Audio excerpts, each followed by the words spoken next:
Hi, this is Dr. Kimberley Linert, author of Visualizing Happiness in Every Area of Your Life and host of this podcast, Incredible Life Creator. And today I have Nicole Conn with me. Hey, Nicole. Hey, Kimberly, how are you? Good. So happy to have you and excited to get into your story.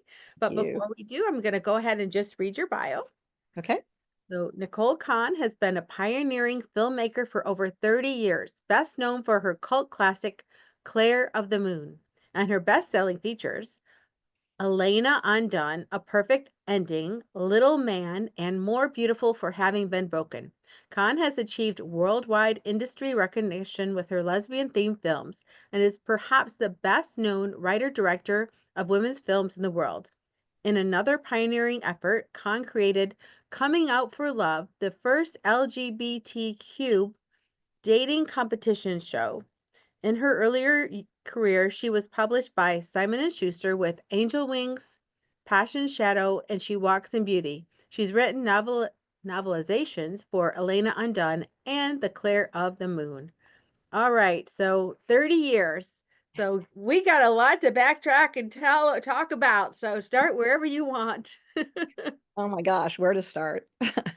Um, well, I literally became a storyteller in my third grade. I basically took all the Sunday comics and I would cut out all the characters and I would rebubble them and write my own storylines with them. And I didn't realize it at the time, but it was, the child's version of a storyboard, for like what you do for film.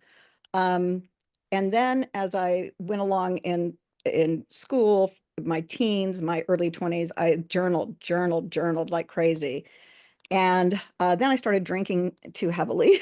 So I kind of lost all of, I thought you had to be a hard drinking, cigarette smoking person to be a novelist back then. And so that's what I sort of followed. And I did that for about like 3 or 4 years. But at 24, I quit drinking. And when I quit drinking, I then became serious about writing. I'd get up at 4 in the morning before I'd work out, before I'd go to work, and I'd spend a couple of hours on whatever I was writing. And I got a couple of novels done that way. They weren't very good, but I got them done. But the first book that Simon Schuster picked up was one of those novels that I had revised and revised along the way. I started as a novelist because that's what I thought I was going to be. And it was very easy back then. I got advances, it was wonderful. And, they had a lot of publicity they would send you on tours, et cetera, et cetera. And then I had wanted very badly to do a short. I just wanted to try to do a short because I loved film. The other thing I grew up being young and doing was back in the day, this ages me, there was the Late, Late, Late show. And I was a huge Clark Gable fan. So I would set my alarm for anything that he was on. And as I started watching his films and I started watching the co-star films and everything else, and I just became completely obsessed with black and white film as a kid. So I think that's where my love of film really began. So I wanted to do a short, and that short ended up becoming Claire of the Moon. I started writing it as a short, but when I went to complete it, it was a full-fledged film. But I didn't know what the heck I was doing because I didn't go to film school. So I had a person who was renting my basement who was a filmmaker. And she produced Claire of the Moon, and she showed me everything along the way. I mean, she couldn't have been more helpful. And that film exploded because there was nothing like it at the time. There was no other film. The previous film that had that sort of content was 7 years earlier, Desert Hearts, which had very much inspired me to want to do film. And so I traveled around the country for 2.5 years because we had only 12 versions of the film. So they were in different regions. And then after that, I ended up getting together with my first partner, and we had our children. And our second child was my son, Nicholas, who was born as a severe micropreemie. And I was doing a documentary on surrogacy at the time, and I'd gotten my professional camera literally the day before he was born, 100 days early.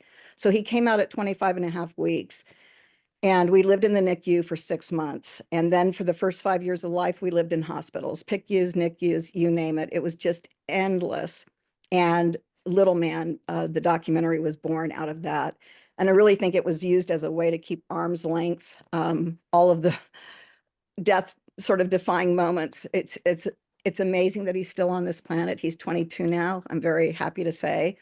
But that film basically, I think, showed me if you used something really personal, it was so much more effective because your passion and your intensity around it is natural and authentic. You were talking about authentic selves.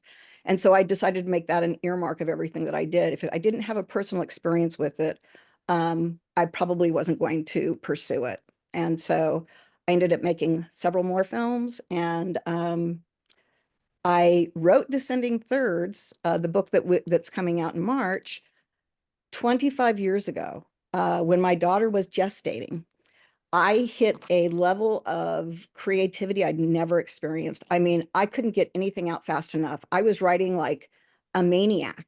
And it was all during that gestational time. And even after she was born, I had her on my Bjorn, in a Bjorn, and I'd be revising the book, and she's just like laying there on me. So I just felt like she infused everything. Um, my mother's a classical pianist, and that's where my love of classical music came. And that's what I decided to use as the backdrop for Descending Thirds, which is a really sweeping epic romance, a triangular love story, mega page turner, and has two really shocking twist reveals that you don't see coming. So I'm very, very proud of it and very excited for its publication. Sorry, that wasn't a very brief intro, but It was I've lived a long perfect. life. That's right. That's right. So, going back to Elena Undone. Yeah, So what was that about, and what was it that made it just explode on the scene, and like it I was your think first one, right? but yeah, I think we have a thing on my website, go vote for your favorite Nicole Conn film, because people who love a perfect ending, that's their favorite. People who love Elena Undone, that's their favorite. Or More Beautiful, that's their favorite. Elena Undone is probably the largest favorite, I would say. I think the reason it resonates for people is it literally was the story of my then partner, Marina Rice Bader. And everything that we went through was in the film. I didn't even have to write half the dialogue, was just came out of both of our mouths. So it was very simple to put that together. Casting it was very, very important because we wanted that to really work. And we were just blessed with both Tracy Dinwiddie and Nacar Zadigan, who's a very working actress now. So that's what Elena Undone was. But the other thing about it is I'm very proud. It holds the longest cinema kiss in history. And so I love having that held by a lesbian film. And it was basically to try to let the viewer feel what it feels like when you have that first kiss with somebody that you're madly, madly in love with, and it lasts forever, and it feels like you're not even on the planet anymore. And so that's what was the story behind that. That is so beautiful. And then this new book that's coming out, tell me about that. So that's the one I was talking about. Descending Thirds is a book that was quite sought after when I first brought it out into the world. I had all the major agencies, ICM, CAA, William Morris, they all wanted it. They all believed it was going to be a huge, huge book. I signed with William Morris in New York. They tried to put it up for a year and a half. It didn't get anywhere. And then it was set up as a film. So I was, oh, okay, well, that's, I guess, what the life is going to be for it. And then that went into what we call turnaround, which is it stays with one production company. You may get money as an option, which I did, and they just never get anything made. So it just keeps going around in circles. So I let it go, and I kept rewriting it over the years. It's especially potent for me now because my mother, when she had me, we were on the Indian reservation out of Mesa, Arizona. And when she came back from the hospital, my dad had bought her a piano. So she threw me in the crib and I didn't see her again until I was, I guess, crying to be fed. But she was so happy to have a piano again. And when she got her grand, I would lay underneath it and listen to her play. And then I played myself until I was about 17. But she basically, I think from being in that environment, it just became part of my DNA to just fall in love with classical music. And I've loved it ever since. My son, after he got home, the one thing he wanted always to listen to was Baby Einstein with all the classical music pieces. He loves listening to classical piano. And it's like this incredible uh, family, the three most important people, my daughter, my son, and my mother. Now, the other part of my mother in this storyline is that she's got aggressive Parkinson's and she is still passionate about playing. And she gets up at that piano every day and it sounds horrible. It's heartbreaking to listen to. It's like agonizing and it's so sweet on another level because that is the thing she loves more than anything that makes her happy. You're talking about people finding their authentic happiness. That's her juice. And for me, it became filmmaking and writing. So she taught me that sort of like absolute passion for what you love to do. And I've been very, very blessed that I've been able to do what I love to do most of my life. I was imagining you as a baby little one, sitting under the piano and, just to go into the scientific piece along with even the art piece. First of all, it's just beautiful.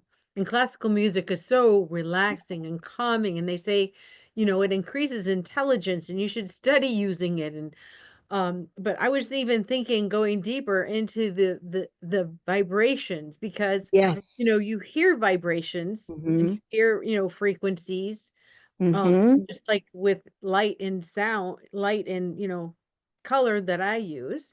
But I can imagine a baby in all these frequencies just flowing through your little body as you're Oh, yeah. growing. I mean, that had to be healing and calming and, that feeling of being okay.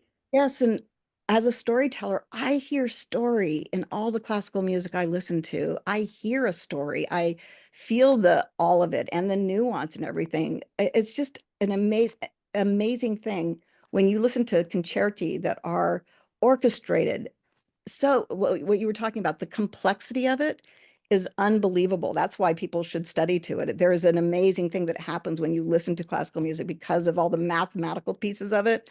But it's also just the absolute gorgeous beauty of it. I talk about in the book, what is music? You know, we all hear it differently, but we also hear it the same. We all agree that, a minor note can just completely yank our heart out, What is that? Why do we all sort of have that agreement about it, Because in and of themselves are just series of pitch put together.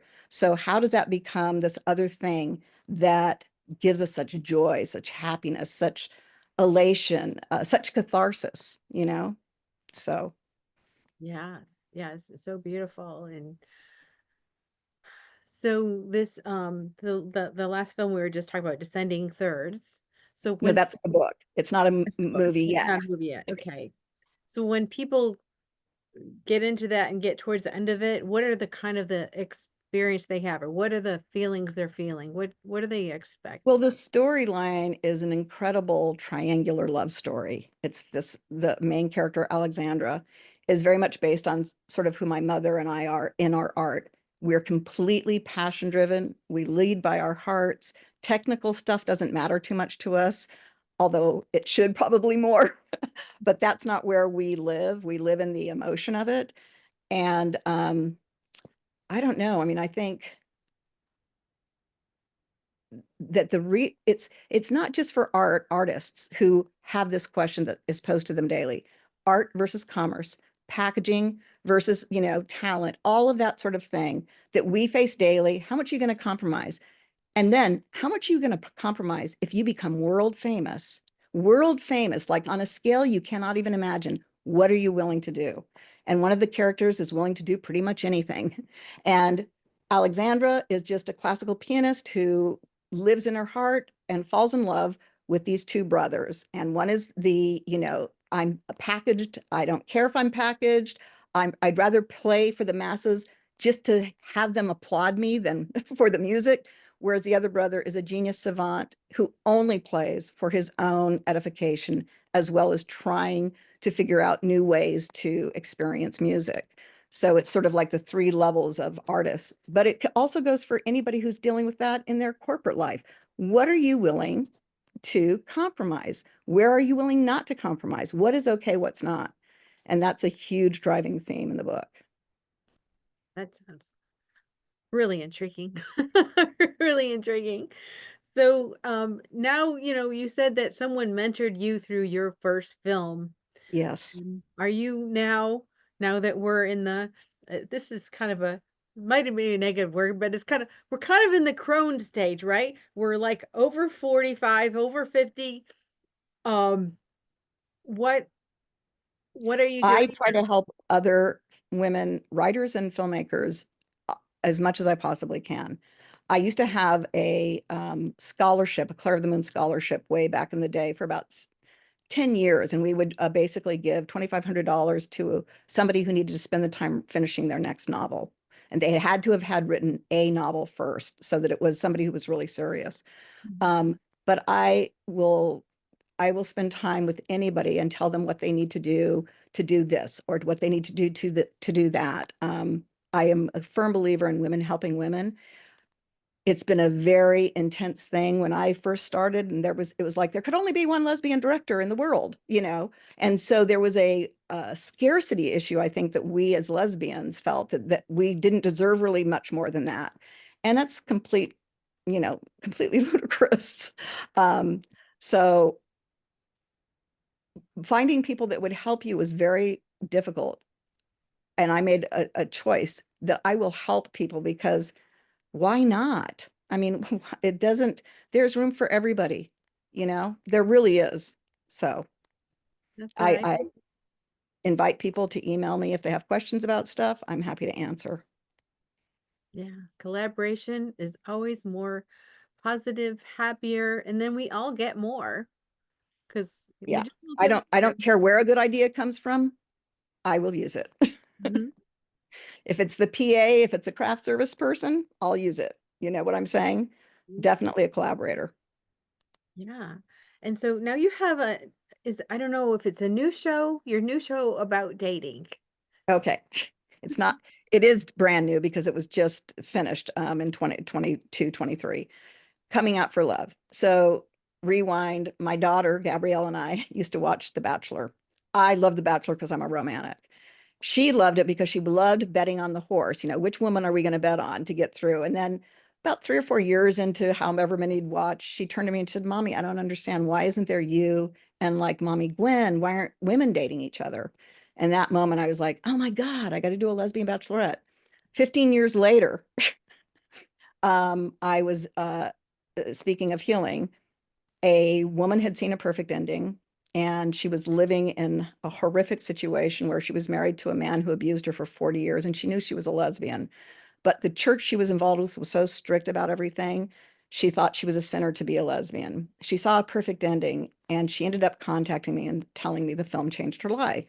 So we ended up connecting. We became really good friends.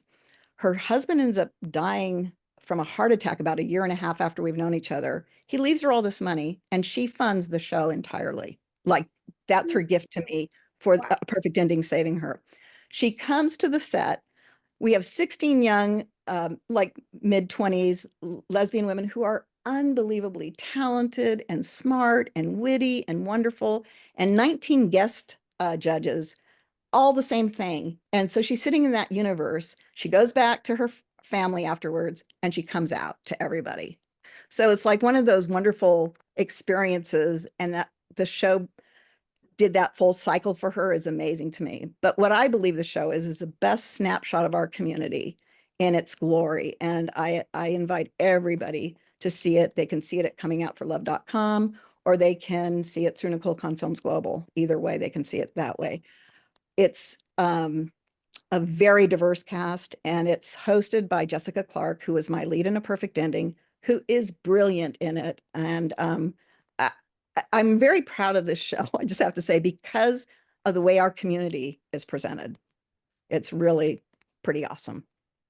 So, Well, if people wanted to connect with you, this is the part where you tell us, your websites, how to find you, if you have services you're promoting. Nicole Conn Films Global, I have everything there, including the show or comingoutforlove.com.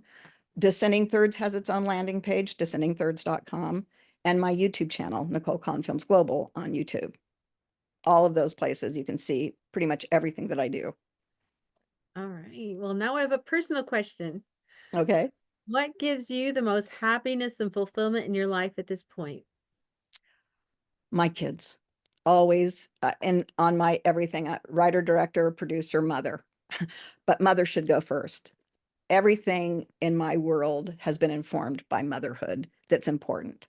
I love what I do, and I am blessed, beyond blessed, that I get to do what I love to do, and that my fans have basically crowdsourced my last 4 projects. So I have been completely like just able to immerse myself and then give back to the community as much as I possibly can.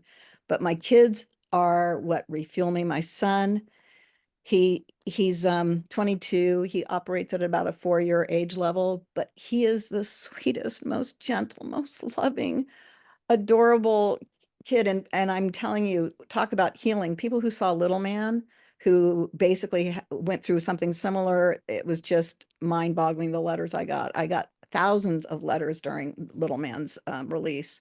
Showtime ran it for 7 years. They ran an Emmy campaign on it, which was awesome. But yeah, I can't rave enough about my son. My daughter is, she's more beautiful for having been broken, her first screen experience after being a theater brat for her entire life. So, and now I have also my stepchildren who I just love and adore too, and they feed me and fuel me. So, and one beautiful granddaughter, Ocean. Nice. So thank you so much for being on the podcast today and sharing your life with us. Well, thank you, Kimberly. I love what you're doing. Everybody, happiness, it's really not that hard. It's really not that hard, right? Exactly. So I have one last question. Mhm. What is your best advice on living an incredible, amazing life? Really understanding that failure is not a bad thing. You learn so much from it. People don't do anything because of the fear of failure. I don't falling in love, getting a new job, all of those things, like what we were talking about. The fear of doing something that's ooky pooky or woo woo to find happiness just because it's like that seems scary because I don't understand it. Fear is the worst thing that gets in our way. And when you actually go through whatever that you feared afterwards, you're like, oh, that wasn't so bad. So it's like conditioning yourself to do that and just go for it and be your most authentic self. Who cares if you're putting on something that is not you that people are meeting? That doesn't work. It really doesn't. So Well, thank you so much, Nicole. thank you. I really appreciate it. We'll talk to you again soon. Okay, take care.